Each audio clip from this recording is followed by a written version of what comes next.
Students, अब हम कुछ सक्षम आधारित प्रश्न करना चाहेंगे जो किसी भी टाइप से होती है।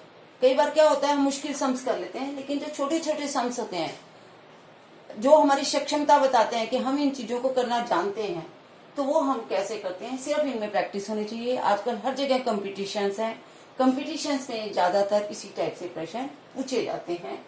तो मैं कुछ उन्हीं पर आधारित प्रश्न करवाऊंगी जो सभी कक्षाओं के लिए हैं। तो जैसे पहले लिखा है 1, 2, 4, 7। आप ध्यान से देखिएगा कि इन दोनों के बीच में कितने का डिफरेंस आ रहा है। आप देखोगे दोनों के बीच में 1 का डिफरेंस आ रहा है। 2 और 4 यानी कि ये भी ज्यादा होता जा रहा है, और 2 का डिफरेंस है यानी कि इसमें ये जुड़ने के बाद ये बना है। इसमें कितने का डिफरेंस है इन दोनों में? 3, यानी कि 4 में 3 जोड़ा गया तभी 7 बने हैं। तो अब हमें अंदाजा लग गया, पहली बार में 1 का डिफरेंस था, 2 का अंतर आया, फिर 3 का अंतर आया, तो अब कितने का अंतर आना चाहिए? 4 का। तो इस और इसके बीच में कितने का अंतर जाना चाहिए? 4 का। जब 4 का जाएगा तो 7 जमा 4 यानी कि क्या जाएगा हमारे पास? 11। तो हम सिंपल 11 लिखेंगे, इसमें 7 जमा 4 को शो नहीं करेंगे, लेकिन हमने यहां से अंदाजा लगा लिया कि कितने का बनेगा। 7 और 4 11, तो 11 आ गया हमारे पास। अब इसी प्रकार आप इसमें देखिए, नेक्स्ट में 3, 6, ये भी बड़े होते जा रहे हैं। बड़े कई टाइप से हो सकते हैं, डबल भी हो सकते हैं, उसका उसी से गुणा करके भी बन सकता है। तो हमने पहचान करनी है अपने दिमाग में कि क्या होगा। 3 और 6 यानी कि 3, दोनों के बीच में 3 का डिफरेंस है। 3 और 3 6। अब 6 में 3, 9 और 6 में फिर 3 का डिफरेंस है, यानी 6 और 3 9। 9 में कितना जोड़ा कि फिर 12 बना, फिर 3, यानी कि सेम डिफरेंस आ रहा है। बार बार 3 ही जुड़ रहा है। पहले में 3 जुड़ा, अब 3 जुड़ा, अब भी 3 ही। तो नेक्स्ट में भी कितना ही जुड़ेगा हमारे पास? 3। कितना जुड़ना चाहिए? 3। तो 12 में अगर हम 3 जोड़ेंगे तो कितना आ जाएगा? 15।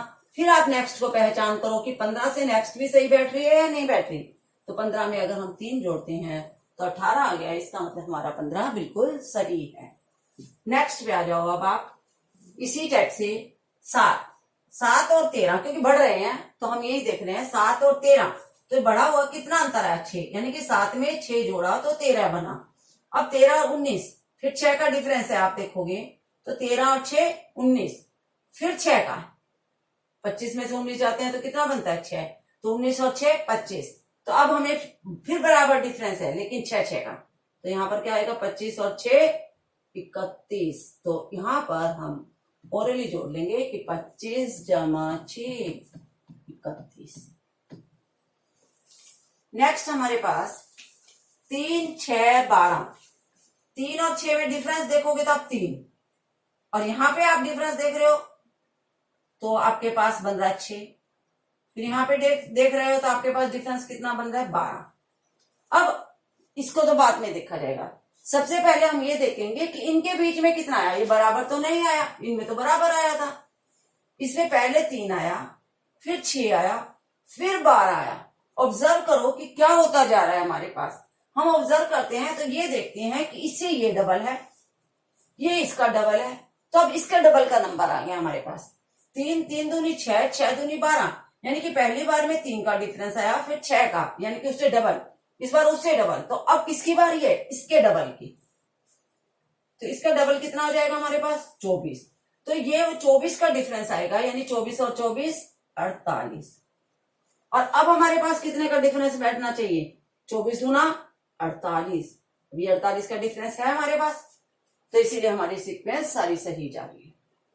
3, 3, फिर 6 का डिफरेंस है, फिर 12, यानी कि डबल होता जा रहा है। 12 दूना 24, 24 दूना 48।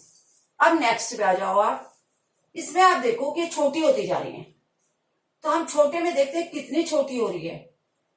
इसके बीच में और इसके बीच में आप देखो 25 कम हुआ। 275 में से अगर हम 250 को माइनस करेंगे तो 25 का डिफरेंस है। इसी प्रकार 250 में से जब आप 225 को घटाते हो, फिर 25 का डिफरेंस आया, फिर 25, यानी कि हर बार 25 कम होता जा रहा है। तो अब जो बारी आई हमारे पास क्या आ गई? 200 में से 25 कम कर दो, 175।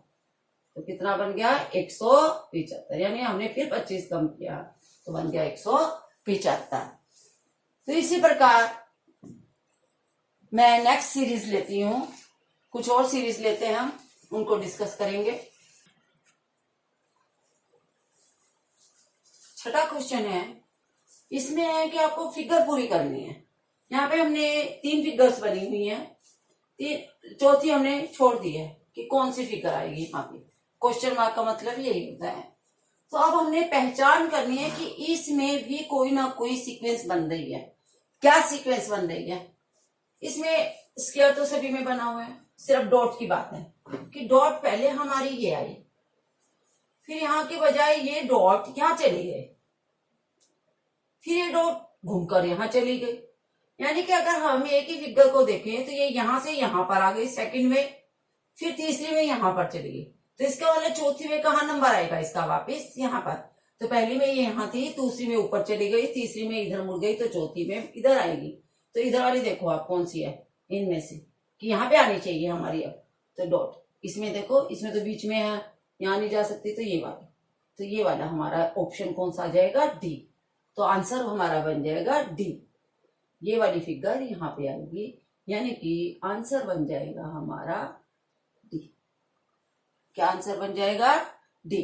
तो जो डी आंसर बन जाएगा इसको हम यहाँ पर बना सकते हैं। और ऑप्शन के लिए कहेंगे कि ऑप्शन बताओ कौन सा है, फिर आप लिखोगे ऐसे आंसर डी। और अगर कहेंगे यहाँ पे कौन सी आएगी आपने बनानी है, तो आप ऐसे बना करके दिखा दोगे। नेक्स्ट है, अब 7वें सवाल में आपके पास ये व्हील बना हुआ है, इसमें नंबर्स लिखे हुए हैं। तो अब आपने सोचना है कि इसके बीच में क्या सीक्वेंस बन रहा है। अगर हम सोचना स्टार्ट करते हैं 1 2 3 4, फिर तो यहाँ 4 होता, वो सीक्वेंस नहीं बैठ रहे। हम डबल करके देख रहे हैं 1 2, अगर डबल करें तो 4 ऐसे बैठ रहा है, वो भी नहीं बैठ रहा। अब हमने अंदाजा लगाया कि ये 4 पार्ट्स बन रहे हैं, 1 और 2। अगर 1 को 2 से गुना कर दें हम तो 2 बन गया। अब 3 को 2 से गुणा करें तो 6 बन रहा है, 3 दूनी 6, यानी कि ये भी 2 से गुणा करके बन रहा है। फिर अगला आ गया 4, 4 और 8 के बीच में क्या बन गया?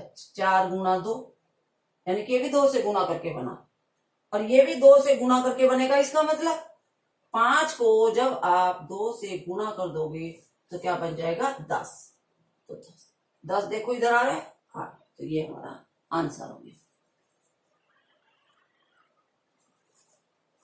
नेक्स्ट क्वेश्चन, इस फिगर को हम देखते हैं 8वें क्वेश्चन में कि फिर हमारे पास एक फिगर बनी हुई है इसमें, और ये हमारे पास ऑप्शंस हैं। हमें देखना है कि नेक्स्ट इसमें हमारे पास कौन सा आना है। हमारे पास यहाँ पे 1 डॉट है, यहाँ पे 2 है, और यहाँ पर 3 है।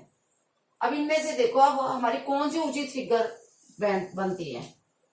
1 2 3, तो 4 हो सकती है हमारे पास।